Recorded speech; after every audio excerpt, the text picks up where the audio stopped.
For those of you who have ever wondered about which saint should I speak to for a particular issue, I encourage you at this point to pull out a pen and to write on your bulletin as I go around the church and explain the new iconography. So I'll give you a second to do that.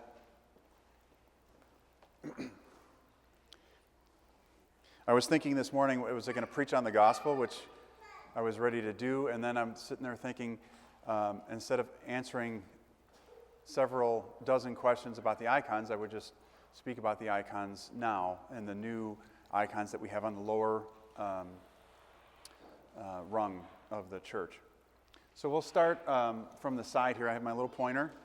You can see right behind Costa here, this icon here is the deliverance of Peter from prison, where the angel came and released him from prison because the people were praying, and they said, we want Peter to come out of prison to keep teaching with us and helping us. So that's the icon really for deliverance from a severe problem that you might have. Okay, I'm going to have to walk around the church too. I know this is kind of odd, but it's just a little easier for me to see. This is St. Elizabeth here, who is the mother of St. John the Baptist. So she was the one who the Virgin Mary greets, and St. John jumps in her womb. You can see she's a little older in this icon by these V's under her eyes.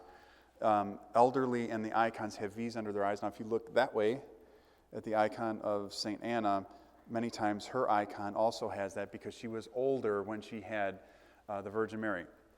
St. Catherine is considered one of the great martyrs and also the patron saint of Mount Sinai, where her relics are in a monastery in Mount Sinai. I'm going to have to go a little fast because we have 36 icons or something. This is St. Antipas here. If you have a bad tooth or you have tooth problems, he's the patron saint for teeth. And one of the stories is with his relics is someone had a severe infection in their mouth, and the priest took a cotton swab, wiped it on his relics, dipped it in water, and told the person to drink water, and immediately their infection went down. St. Calliope was a young virgin martyr who was told that she was going to be married off, and she decided that she didn't want to be married, and then she was beaten and whipped in the open marketplace, and then she was finally beheaded. The 40 martyrs of Sevastia here, for those who have been married in the Orthodox Church, when we say about the crowns, when we say the crowns from heaven, as you sent down on your holy 40 martyrs, we're talking about these martyrs here. Now, the beautiful thing about this icon is many of their relics are enshrined in our altar table. So they're in the altar table along with St. Haralambos, and that's why they're in this section right here. So we have you can see the crowns on the top, right here, that they came down. And what happened is one person had jumped out. You can see him right here. And the person who was in charge of sending them in saw the crowns coming down, and he saw one extra crown for the person who had jumped out, and then he jumped in the water with them and was martyred. This is St. Joseph of Arimathea.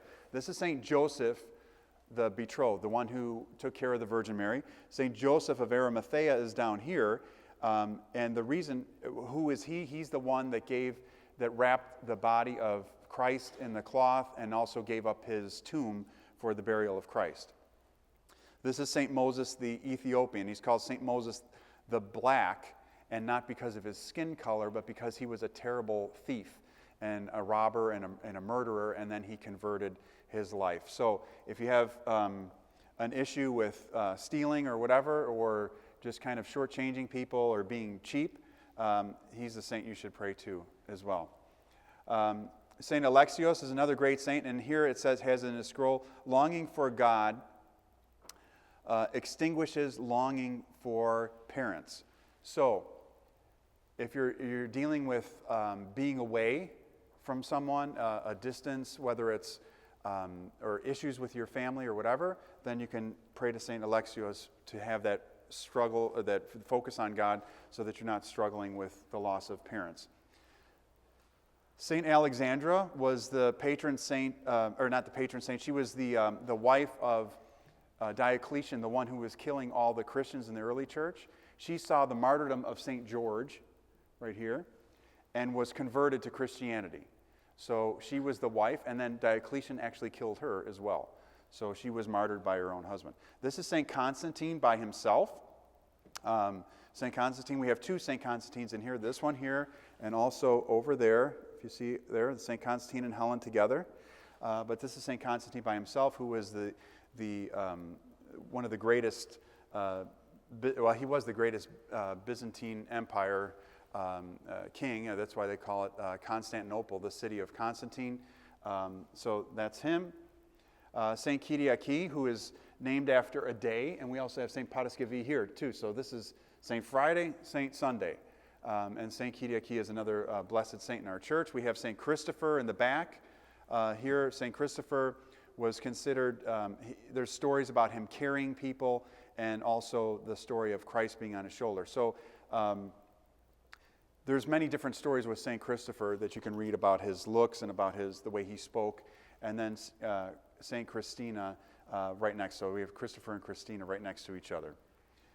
St. Stylianos is back here in the kids section, if you want to call it that. St. Stylianos is a patron saint for small children, if you have a small child, or if you have someone that you have adopted, or an orphan that you're praying for, you can pray to St. Stylianos for that. Prophet Elias is back here. The prophet Elias was the one who was taken up into heaven alive on a chariot. So he is, for those who are named Elias, Elijah, that's their patron saint. But this is the story of his life being taken up, and it's also said that he's going to be coming back at the end times. This icon here, which you probably cannot see, it's right on the side of the pillar here, is the life-giving font of the Virgin Mary, and you can take a look at it as you leave, where it exists today, where there's water that comes out of this font in Constantinople. These are the entrances of the Virgin Mary into the temple and the entrance of Christ into the temple. The Virgin Mary on her side, Christ on his side. So these are two feast days in the church as well. On this side here is the woman who had the flow of blood for many years and touches Christ's garment. You can see her touching Christ's garment and is healed from that. Many times you'll see in the church too, when the priest walks around, sometimes you'll see somebody grab his vestments. It's not to take them down or anything, but it's really to reenact that grasp of faith, to be healed from whatever they're dealing with. Men and women alike will do that. It's not necessarily that particular issue that was there. St. Mary Magdalene has the Easter egg, the red egg in her hand, which is a story where she goes and presents the egg, and the ruler at the time says, I wouldn't believe that Christ rose from the dead, even if that egg you had in your hand was red, and the egg was red in her hand. She was also one of this is Martha and Mary. She was one of the myrrh bearers, and also is considered equal to the apostles. Saint Hippomenes is another saint for patience. So if you're short-tempered, Hippomenes in Greek means patience, so you can pray to Saint Hippomenes for patience. She was also the one. Well, let's skip that. Let's keep moving here. Saint Herman of Alaska. These are the Alaskan saints here. So Saint Juvenali, right here in the middle, was the first martyr of America. When they came to Alaska, the Russians came to Alaska. The Aleutians did not understand Christianity, and he was the first one who was martyred. Saint Herman is considered the great saint of Alaska. So, and it says of Alaska there as well. He's considered one of the great Russian-American saints. Now, St. Peter the Aleutian, he was also from Alaska. He was a seal fisherman. He was a young child, and he was actually killed by the Catholic zealots in the city of San Francisco. So he's an American martyr too. So he was martyred in Alaska, and he was martyred in California. And he was about 16 years old. These are Russian saints here as well. So we have the American saints here. These are kind of, St. John is another American saint right here. But these are Russian saints. Now the reason they're here is because they kind of tie in with St. John. These martyrs here are the martyrs of China, the Chinese martyrs. And the reason for that is because St. John the reason why they're here is because St. John was also assigned in Shanghai. He was the archbishop in Shanghai. St. John of Kronstadt is another great saint in Russia, considered, he was a priest. If you have a child who has difficulty learning, has any particular issues, he didn't speak for a while, he had a very tough time learning. If you have a child that has that, then you should be praying to St. John of Kronstadt. This is the, I'm sorry, I'm standing blocking your ways here too. This is the royal family, the Nicholas the Tsar, and his family who were martyred. Now, if you read on Wikipedia, it's all garbage. It's all spun by the history distortions and the communists at the time. But he was the last Tsar of Russia, and his entire family was martyred. They were martyred, then they were burned, then they were put inside a cave, and then they blew up the cave so there would be no relics of them. So the only relics we have of these saints are little pieces of clothing that they had. So their relics were just obliterated on purpose by the Russians at that time. They are also considered one of St. John's favorite saints. He had a very deep love for them and has written about them as well. Over here is St. Patrick. Now, how many times I've been asked that question before, is St. Patrick an Orthodox saint? He is an Orthodox saint. He's called the Enlightener of Ireland. He was the one who went to Ireland. In fact, if you look at the three-leaf clover, actually, if some of you may have crystal in your home that has Waterford crystal. Waterford, one of their logos was the three-leaf clover, and one of the reasons for that was because it was the Irish way of showing the Holy Trinity. So the three-leaf clover, like we have the fish or we have the hero, the Irish had the three-leaf clover as that. So this is St. Patrick right here, and he's wearing green, as we see. This is St. John the Russian, who was a young saint who was killed by the Ottoman Turks. He is in Evia, in Greece, along with the St. David we don't have, but there's a lot of very interesting stories of him if you read the life of Elder Yakovos. We have his book in the bookstore. If you read his life, you read a lot about St. John and how he would go with St. David of Evia. They're both from the same town, or they're both in the same churches in Greece, and how they would go and do many miracles for people. This is St. Elizabeth, is different than the mother of St. John, St. Elizabeth the Grand Duchess, and she has a beautiful story that you can read for children. There's actually a children's book of hers, so if you're looking for a patron saint for your young ones, she has another wonderful story about her conversion. This right here is St. Joseph of Egypt. St. Joseph, this is a great saying that he has in his scroll here. It says, "Fear not, for I am God's. You took counsel against me for evil, but God took counsel for me for good." Now, if you remember the story of St. Joseph, he was sold by his brothers into slavery, and then he was working the worst jobs, and he started to show what a good person he was. And then the Pharaoh actually made him number 2 in charge of Egypt. His brothers came to him later in life, not knowing it was him because he was a small child when they sold him away. And they sold him away out of jealousy.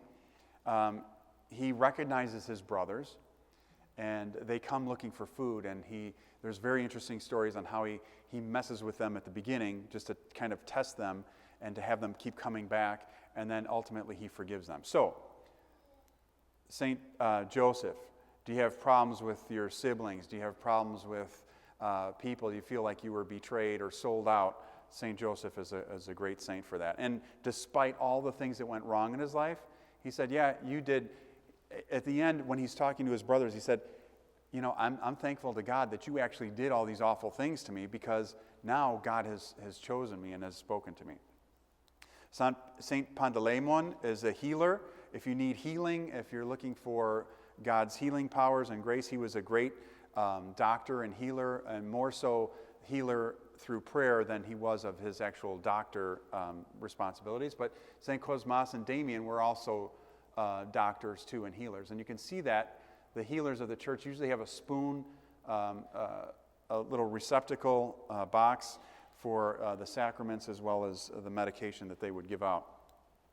This is St. Athanasios here, a different St. Athanasios from the St. Athanasios that we have in the church. This is St. Athanasios of Mount Athos, the Athonite, and he was a great ascetic on Mount Athos. So he's another one, and it's only appropriate that we have St. Athanasios here because this is the Church of St. Athanasios, and we also have him by some of the other monastics in the area. So we have St. Joseph of Egypt, by St. Anthony the Great of Egypt, by St. Mary of Egypt. So they're all the Egyptians. We have the St. Panteleimon the healer, the healers, and then St. Athanasius of Athos by St. Nilos of Mount Athos as well.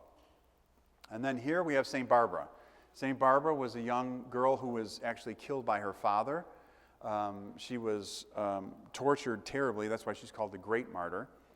And so she's another saint that you should pray to if you have difficulties with family, your dad especially, or anyone else that's kind of tormenting you. She's a great saint for that. So you have family problems, healing, other issues of betrayal. We have St. John, the Russian, who's another one you should pray to if you're having difficulty standing up for the faith when somebody pushes your buttons. And I know they push your buttons because you tell me they push your buttons, right? Somebody said at work that this, and they're tempting me, and they're saying, oh, there's no God, or whatever. Pray to St. John the Russian. If you have a child with issues learning, St. John of Kronstadt. Another one to pray to stand up for the faith is St. Peter the Eleusinian, the one in the back there. The young one that I said, again, he was killed because he wouldn't convert to Catholicism, which back in those days was, not, it is kind of the same direction, but they were so zealous that they were killing. So these are some of the saints that we have. Deliverance, St. Peter. Some of the other saints that I'm going to mention too in our church that we have. Remember I said if you're late everywhere, pray to St. Thomas, right? St. Thomas missed a lot of appointments on time, right? He missed Christ resurrecting. He missed the Virgin Mary's death. If you're dealing with someone who's got some problems with, you say that, that person's just kind of evil. And what do? Pray to St. Gerasimos. He was considered one of the great exorcists in the early church. And also when he would pray, that the demons would say, you're burning me. And they called him the burner because he used to do that. This is St. Fanurios, who is the one you pray to if you've lost something. St. Fanurios actually has a particular recipe for a loaf of bread that you make for him in Thanksgiving. And anytime you find something, you don't thank St. Fanurios, you pray for his mother. That's what he said. St. Paraskevi up here is the patron saint for eyes. So if you're having difficulty with your eyes, many times in her hand she has a plate with eyes in there as well. St. Eleftherios, Eleftheria is freedom, liberation. So he would be another one to pray to, in addition to, St. Anna, if you're expecting a child. That's another good saint to pray to for that. If you're a bad cook or in your kitchen, you should have an icon of St. Euphrosinos in your kitchen. It goes on and on and on. Not being egotistical, I would say you should pray to St. Spiridon too, because he was one of the, he was one that in a certain miracle actually ruined the voice of one of the deacons who thought he was all that in the haircut. So he took away his voice, and then the deacon knew that he was being pompous and egotistical, and he gave him his voice back, but his voice wasn't that beautiful operatic voice. He had a scratch in it for the rest of his life. So that's St. Spiridon. St. Mary of Egypt, a great saint. If you are dealing with issues of how would I say this? Issues of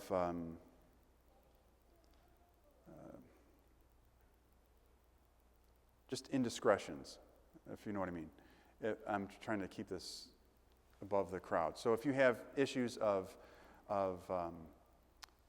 problems on the internet, if you have problems with what you're reading, what you're doing, what you're looking at visually, I would pray to St. Mary of Egypt, who had those issues too, and then left and had a life of repentance. Let's go in the back. If you have a drinking problem, St. Boniface, right here, is the patron saint for alcoholics or people with issues of drinking. His relics are also inside the altar table. St. Sophia, Faith, Hope, and Love, the children, are the patron saint. If you're having problems being a mom and you're having problems with your kids, pray to St. Sophia. I'm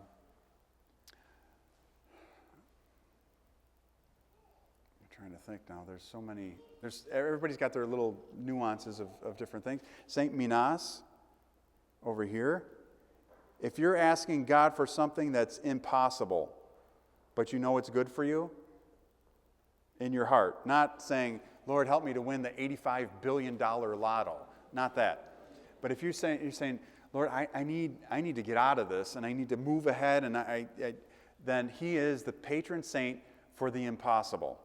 So he's considered the wonder worker, one of the wonder workers. If you have issues of doubting Christ and saying, well, can he really do this? Then I would say pray to St.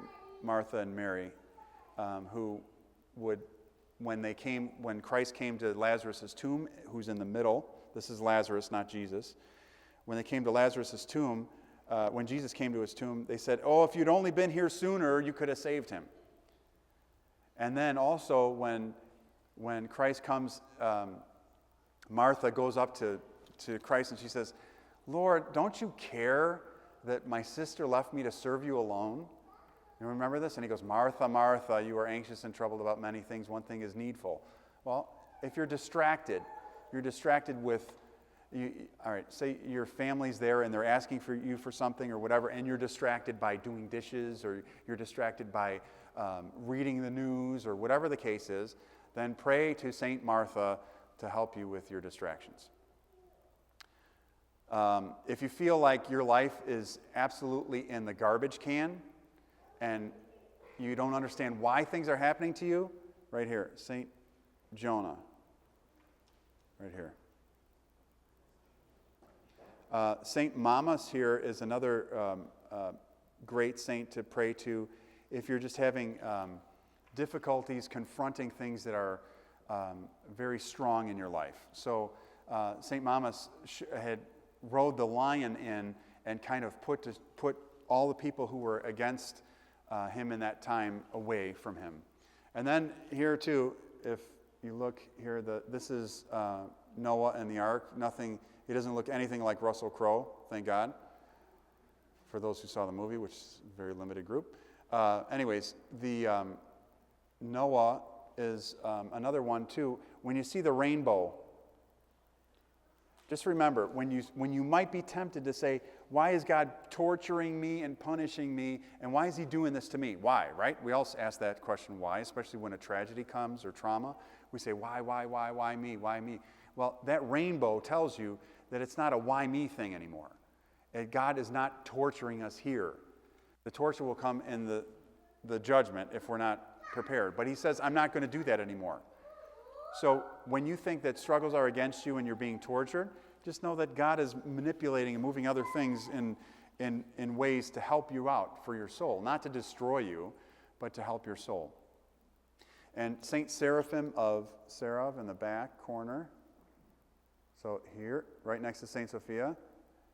If you don't understand what the Holy Spirit is, you don't understand. You say, how do I get the Holy Spirit? How do I get stronger? How do I grow? How do I feel better about God's presence in my life? Then pray to St. Seraphim and read his life too. It's another great life to read. Then if you're wondering about your life, you wouldn't pray to this icon necessarily, but you should look at it, which is straight in the back. This is the ladder of divine ascent. St. John of Climacus writes about it, and each ladder has a specific rung, and you see the people getting lassoed and pulled down into Hades in the bottom, and the little dark things are the demons there. This is actually a mouth right there. It's an open mouth. It's a head sideways, laying back, and the mouth, and the people are going into the mouth of Hades. So the key is you want to go up here. Okay, so you don't want the chute going down, and you don't want to get pulled off. But as you leave the church, always in the west end of the church was always the icon of judgment or this eternal condemnation, so that you would remember as you were leaving the church to come back to church, and as you would come back into the life of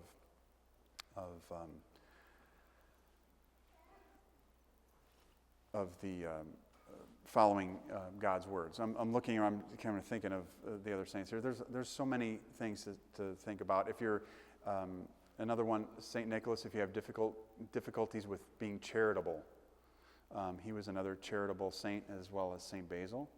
That's why we have the Vasilopita. We all say, "Oh, Vasilopita, I get a quarter. It's good luck." It's not good. There's no such thing as luck, right? The quarter was, if you were broke, a quarter meant something. And when you're a little kid, a quarter means a lot, right? When you might get 1 penny for vacuuming the entire house from your parents, a quarter is a lot. They used to put gold coins in money, and Saint Nicholas too, who's kind of has become the Santa Claus type saint, was another one who gave many gifts to people who were poor and needy. But if you have a difficulty doing that, and you say, I don't want to give something, I don't want to help out, then pray to them to help you with that as well. Now, this is St. Raphael, Irene, and Nicholas, who are new martyrs. But one of the things here with St. Nicholas, he was a deacon for St. Raphael. St. Raphael was tied to a tree, and because he wouldn't give away the location of the monastery, they took a saw and cut his jaw off and left him to die strapped to a tree. St. Nicholas saw it and died when he saw it. He could not believe it, and he died. But one of the things I wanted you to think about is that if you go through life passionless and you don't feel anything for anybody, if you're sitting there and you're like, I just don't feel good about anything, I'm not moved by anything, then think about St. Nicholas, who saw his priest being martyred, and he just dies seeing that. There's many saints who have seen other martyrdoms and have just died by the sight because it was too traumatic for them, because they had so much love and so much pain in their heart. So St. Nicholas of Lesbos is his name, is another great saint for that. And also going back to St. Gerasimos, if you have a difficulty with inner peace, just remember that his writing here, is that in English or Greek? I can't tell. Greek? It says the greatest art to cultivate is the art of inner peace. So if you're very anxious, you're upset inside, pray to St. Gerasimos for that too. And then this is all saints here. So all the different categories of the saints, the martyrs, the evangelists, the apostles, the women martyrs, all the angels. This is all saints here, so we kind of capture everybody there too. St. Luke, if you're into art, you should be praying to St. Luke to help you with art, because he was an iconographer. So there's another good one too. Endurance, St. George. You want asking for endurance, St. George. Up here, St. Nectarios for healing. If you're a singer, St. Romanos right here. You should be praying to him for guidance. And if you're looking to get a repentant spirit, I would say St. Ephrem the Syrian. So, and the way it looks like we need a lot more people praying to St. Thomas that aren't here, right? Or they're on their way. So, with that in mind, I pray that the reason they're down low and they're small is because now when you're sitting in the pews, at least for me when we put up the icons, and you look over, it's so nice to see the faces of the saints. And now we're going to have a book that's going to come out with all these different lives of the saints in there. But I wanted to bring this up to you so that you can kind of have an idea where your spot's going to be. You might even change neighborhoods and where you're sitting because you want to sit by so-and-so now. So keep that in mind, and thank you to all those who have donated these icons. We have a few more that are coming. We have St. Irene Cristovalantu coming. Trying to think. We have St. Peter, the Save Me one, where he's sinking in the water. And what's the third? Who? Alexander, yeah, St. Alexander. So we'll have those. We're probably going to put some here, and we're going to go further in the back too. So if there's a particular saint that you didn't hear about, that you're interested in having up in the church, just let us know. We still have spots. By God's grace, we still have spots to put up icons. So I hope this helps you. I know this is kind of a different type of sermon, but at least that way you can kind of know where to look. And many times we say, oh, the Catholic Church has patron saints for everything, and why don't we? Well, we do. It's just tied into their life more so than what we would think is just a person for a particular thing. Oh, yeah, I missed those back there. Yep. Okay. Sorry. Thanks, Val. This right here, there's two more icons I missed. This is Christ Emmanuel, which means that's Christ when he was 12 years old into the temple. That's the only story we have of Christ growing up. So that's considered Christ when he starts his teaching and speaking in the temple, which is this one right there. And then next to him is St. Stephen, who was a deacon, and he was the first martyr. So you can read about him in the book of Acts. And when he was martyred, he looked up to heaven and he said, Lord, don't hold this sin against them. And so he was the first martyr in the church. No matter what church you are, if you're Catholic, whatever, he was the first one to be martyred for the faith after Christ. Christ died for the faith. St. Stephen was the first martyr. And what's very interesting is at his martyrdom, this saint here, St. Paul, was actually called Saul, and it's mentioned at the end of his martyrdom that there was a young man named Saul there, and people threw their coats at his feet. So that gives you an idea that Saul was, before he became Paul, was so important, and he was such a strong figurehead against persecuting the Christians. And then he has a vision, and Christ says, why are you against me? What are you doing? He says, don't you realize it's hard to kick against the thorns? In other words, the spikes, it'd be like kicking against the spikes. Don't you realize you can't do that? You're not going to win. And then he converts and becomes, of course, one of the greatest apostles of all time. And there's more words of St. Paul in the Bible and through his letters than we have captured of Christ. So I pray that they continue to jump off the walls at you, and that they continue to become alive for you. And that you grow by learning their stories and feeling a special connection with them as you do with family members who you have pictures of, as well as all those whom we love. Amen.